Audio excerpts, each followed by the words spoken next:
તો વડોદરામાં સહકારી માળખામાં મોટા સમાચાર સામે આવે છે ત્યારે બરોડા ડેરીમાં 6 બેઠકો બિનહરીફ જાહેર થઈ છે તો વર્તમાન વાઇસ ચેરમેન બાદ ચેરમેન પણ હવે બિનહરીફ રહ્યા છે ત્યારે હરીફોના ફોર્મ અમાન્ય થતાં 5 ઉમેદવારો નિર્વિઘ્ને ચૂંટાયા છે તો દીનુ પટેલ, જીબી સોલંકી, રાજુ અલવા બિનહરીફ જાહેર થયા છે ત્યારે સંગ્રામસિંહ રાઠવા, કિરપાલસિંહ, રમેશ બારિયા પણ બિનહરીફ જાહેર થયા છે।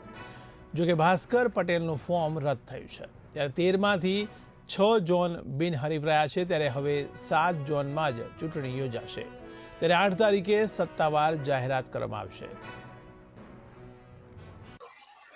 બસ દૂધ ઉત્પાદકો હૈયે અમે વસેલા 2014થી 12થી જ્યારથી અમારું બોર્ડ છે ત્યારથી કાયમ માટે દિન પ્રતિદિન 250 કરોડ રૂપિયા જેટલું ડેવલપમેન્ટ કરી છે। રૂપિયાનું દેવું થવા દીધું નથી। તેમજ દરેક ડેરીની કમ્પેરિઝનમાં કોમ્પિટિશનમાં આપણા દૂધ ઉત્પાદકોને પણ ક્યારેય આગળ પડવા દીધા ના હોય ત્યારે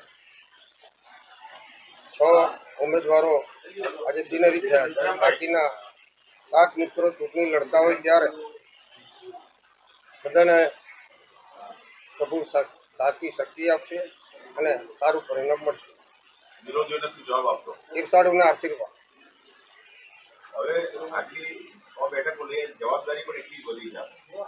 જવાબદારી તો કાયમ નિભાવતા આવ્યા છે। જે પણ ક્ષેત્રમાં હોય એ ક્ષેત્રની જવાબદારી નિભાવીએ છીએ, સારી રીતે નિભાવીએ અને આવતા 5 વર્ષ માટે પણ ખૂબ સારી રીતે અમે સફળ થઈ શકતા।